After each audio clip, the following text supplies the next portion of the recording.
taking some time on these first ones. I guess that's what you get when you get a bunch of pastors together, right?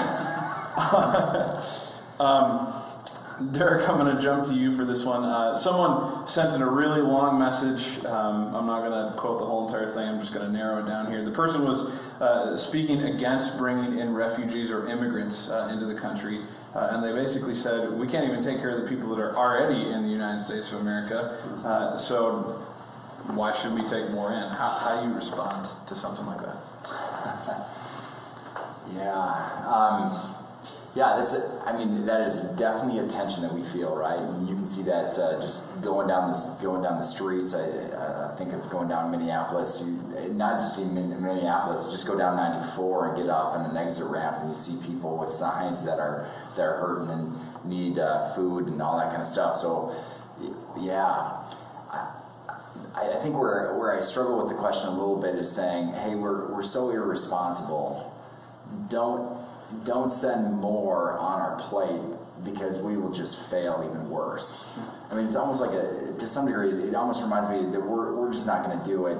So why be more responsible? And I think for me, where I wrestle a lot with questions like this, and maybe stances a little bit with this, is it almost breaks down that our responsibility is just taking care of Americans, for example. Mm-hmm. And I think the bigger question is this, that if we look at people, like if I value Tom and Scott because they are born in the U.S. more than I value someone because they were born in Australia or in Africa or whatever that is, I think it starts with not having a really good picture of our Creator, and what our Creator created is beautiful and in His image. And so to some degree I got to back up and say my call is not just to take care of the people within my territory. Mm. And so in the midst of that, I've got to see a God picture here, right? And to think that God hasn't provided enough resources for everyone to be taken care of is just absurd. I mean, we just have way too much stuff.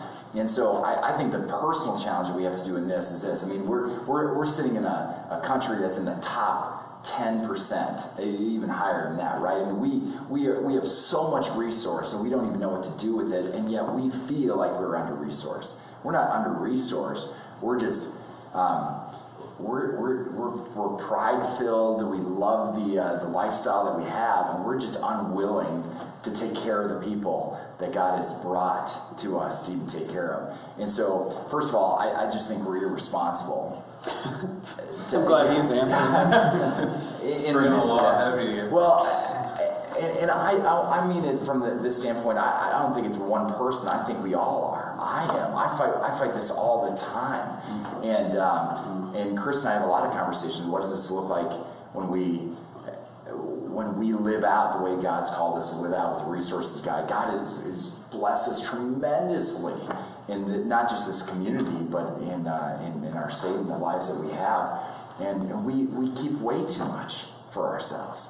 And so I'm convicted myself as much. I love, you look at the whole thing about the Old Testament, right? In the Old Testament, you constantly hear God telling us to take care of each other, right? Take care of the fatherless, take care of the widow, invite people into, in fact, Deuteronomy comes in and he says, love the alien, give food and clothing to them. I mean, these are questions directly, or statements directly from God.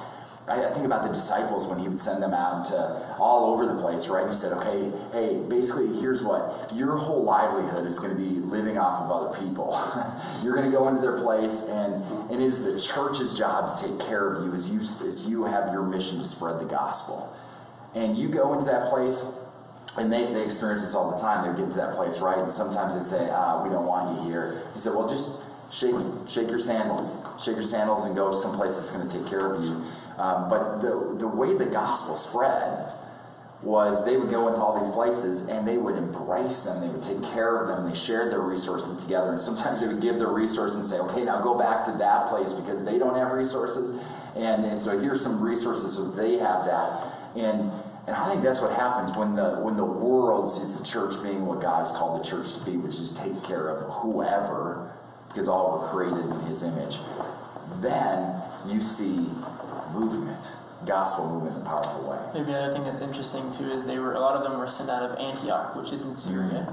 Yeah. You know, it's True. like, oh, maybe we should have accepted the Syrian refugees back in that era. So Interesting. Yeah, I've got a couple things to say on this. Bring the I'm gospel. going to disagree with you. No, I'm not going to disagree with that. But, I think it does start right at home, right? So there is an issue where we see struggles. And again, this is a complicated issue. A lot of those folks that are holding signs, right, maybe have mental illness or whatnot. There are resources in this country where no one is going to go unfed or not taken care of. But there's a lot that kind of goes into it. I think another, though, is just our perception of refugees. I was at an interesting meeting a couple weeks ago with the president of World Vision, and Derek was there as well, and talked about these refugee camps. And just imagine living in a place for 17 years. For 17 years, a lot of them have been there that long or longer. 17 years, you can't have a job because they're afraid it will take away the work of the locals, so you're trying to work in a black market or whatnot. One of the families that our congregation adopted that came from Burma dealt with the same thing. I think they were in the refugee camp 12 years, something like that, and couldn't work. I mean, just imagine what that would do to your self-esteem and your family, the dynamics of 17 years in basically a cage. I mean, just unbelievable to think that what that does to a person's just humanity. But it's hard for us to get to that place again when we're sitting on our couch or whatnot. We shouldn't feel guilty or bad that we've been blessed in these ways. The question is, how do we wrestle with that? Like you're talking about, Derek, do I need this new car? Do we need a bigger house? Or what are decisions that we can make along the way that can eventually help these folks? A couple other things that I learned that were just fascinating. Of the Syrian refugees, 80% of them are women and children who are trying to get away from the same people we're trying to get away from, right? We have this idea that maybe all of them are radicals or whatnot. It's the radicals that are destroying their homes that they're trying to get away from, which is why they've been displaced. That's not to say that there's not a few that have made their way with them, but the vast majority are not radicalized, if you want to use that term. And the vast majority, 95% of them, want to go back home. Think for a moment, would you want to move to Vietnam, or would you want to move to China, or would you want to move to Mongolia if your home was taken from you? You'd want to come back home. And so the keepsakes that these people have in the camps with them are really amazing. They talk about how they had gardens at home. They talk about their homes, and they talk about how they had their houses decorated, and they talk about their neighborhoods and the things that they like to do together as a family. And it's all just gone, and they yearn, many of them, for that again. Now there are some that are like, I'm done, right? And we'd be the same way, and we want a fresh start, and we want something new. And we can offer that in a way that doesn't put our country at risk, in a way that doesn't suck away all of our resources, again, if you want to use that term, but also honors God and His call to us to provide for the refugee. And we have a history of that at our church right here. In the early 70s, we welcomed a Vietnamese family into our congregation that was displaced through the Vietnam War. And I remember because we've got a model of the ship that they actually escaped on. And several months ago, that family, along with their extended family, were all in worship with us, almost 40 of them. Right? So you think about what happens when we do what we're called to do. And again, you vet it out, you do it properly, but you don't come at it from an angle of fear. Right? Enough, again, with this fear-mongering. Go to Chicago, and it's probably more dangerous to walk downtown Chicago than it is through the streets of Baghdad today. Now, that might be a little hyperbole, but 600 people killed this year, right, in Chicago. That's 6 hours from here. So let's not pretend it's perfect. So maybe that's a reason not to bring anyone else here. I don't know. But I tell you, I love, and I get so excited to see, like, for example, one of the big things that we're doing now is the refugee ministry. And I love to see the heart of our people who, in fact, we just announced it, I think, last week at the Oak Hill, that one coming in. And I walk in on Monday, and there's a pile of stuff that's here to help out. And I think even with this, with the question in particular, let's start with the people on the streets. Let's start with the people that are here. Not to say, well, let's not have them because we're not doing that. Let's do both. And certainly let's start with the people that are out there. And that's got to start with my heart and looking for daily opportunity to do that. Yeah. Well, we just have a couple questions left here, but Shut the vicar out of that. yeah, I'm going to get him for this question. I agree. I agree. It's channeling my arcanes and politicians. I agree. Nice. 100% behind that. We just got a few questions left here, and just for time, I'd ask that you guys just kind of do it like we did towards the end last time. Just one of you answer, unless one of you has really something to add on to it. Scott, we'll go to you with this one. You talked about Nero and how God uses persecution to advance his kingdom in your sermon this weekend.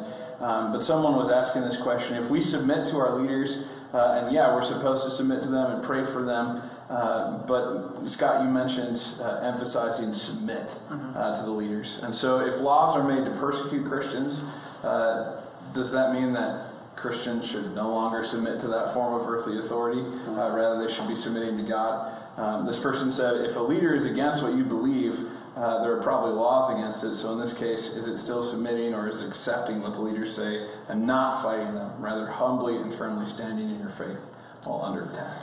I just think you have to go back to the scriptures in the early church history. The reason why the church spread so rapidly is because they didn't do what was expected. We expect human beings to stand up against tyranny and to resist when someone tries to undercut the things we believe in. But when we don't do that, it makes people ask the question, why? And what a perfect example for us to say, well, because I believe in Jesus. And I watched in his life when he was unjustly arrested, unjustly tried, unjustly killed, he didn't complain, he didn't do anything. He accepted the authority because, as he said, it came from his Father, and no authority that was over him was of Pontius Pilate's own authority, but it was God using Pilate to accomplish what God wanted to accomplish. Same thing with Nero. You could say, well, Nero horribly persecuted Christians, so yeah, they should have stood up against him, but the Christians didn't. They actually prayed for Nero. They actually prayed for good government. And in the course of that, people said, well, why are you not resisting like everyone else in the world would? And in the midst of that, people started to hear and understand and begin to believe in this Christian movement. And it really led to a revolution at that time that caused the words of Christ and the gospel to spread faster than it would have otherwise. So in the midst of increasing, you could call it persecution, although let's be honest, we're not horribly persecuted here in America like a lot of people are throughout the world. But in the midst of increased, maybe we'll say pressure against Christianity, I think that it's a good thing, actually. It's something that allows us to stand for what we believe in rather than standing against the government. We still pray for them. And I think we said earlier that it allows people around us to see that we are still praying and go, why are you doing that? Well, let me tell you about my Savior, Jesus Christ, and why I do what I do. And what a great opportunity to witness through that. So Yeah, it's a little bit of a tension of being in the world and not of it. Like, authorities make laws, but that doesn't mean that we follow the laws that are against what God says. Yeah. But yet at the exact same time, we're not beating down anybody's door, right? Instead we're praying for them, which is a weird tension to live in. I feel like that's all we talk about for these 2 weeks, is just living in some sort of a tension. Yeah, exactly. Tom, I'm going to ask you this question then. Someone very rightly, in my opinion at least, noticed that Lutherans seem to have either a dislike for the word social justice or the term social justice, or at least a fear of it. You mentioned it in a variety of different places. You talked about seeking justice for the poor and oppressed. with Isaiah and Proverbs and Luke in your sermon this weekend. Why are Lutherans scared of social justice sometimes? Should we be? And what does that look like? So amazingly, we really led the way in social justice efforts as a synod for lots of years. You might not know this, but we actually marched with Martin Luther King Jr. and had a lot to say about racial issues in our country in the day.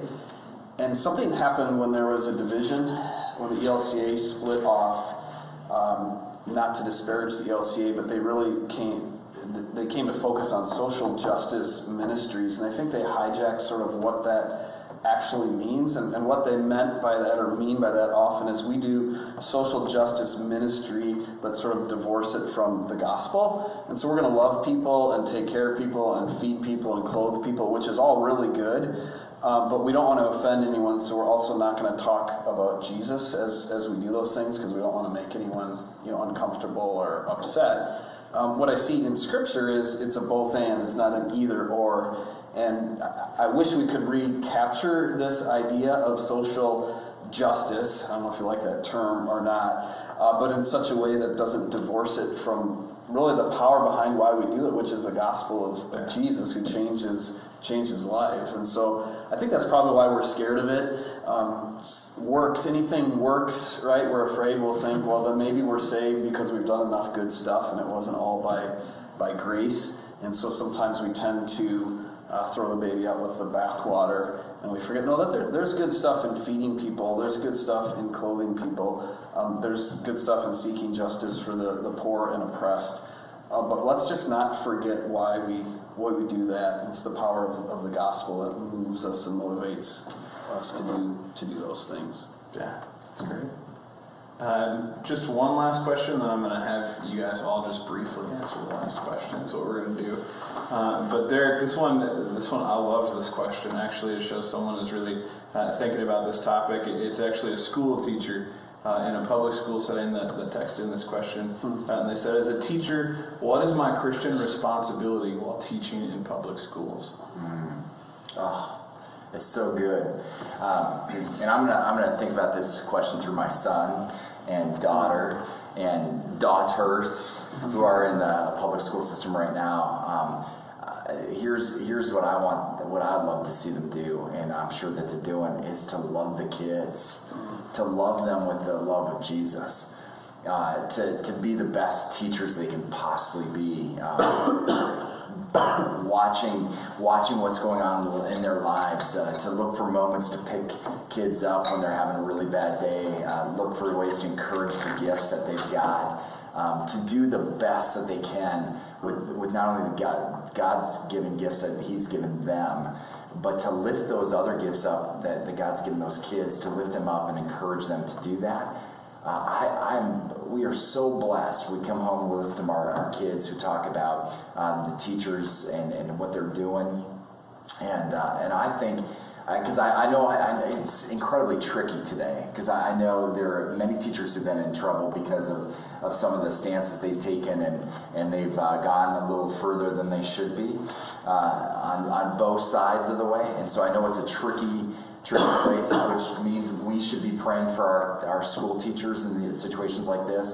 But the power and the impact that they have on these kids, we see it every day when our kids come home. And be the best teacher you can be with the love of Jesus. And so you can do that. People know, kids know the faith and the standing that teachers have. They know it. They can see it by the way they live. And as a parent who can observe on a very short moments of time, teachers' conference and things like that, you can see it. You can just see it. Yeah, that's what I would say. Yeah, that's great.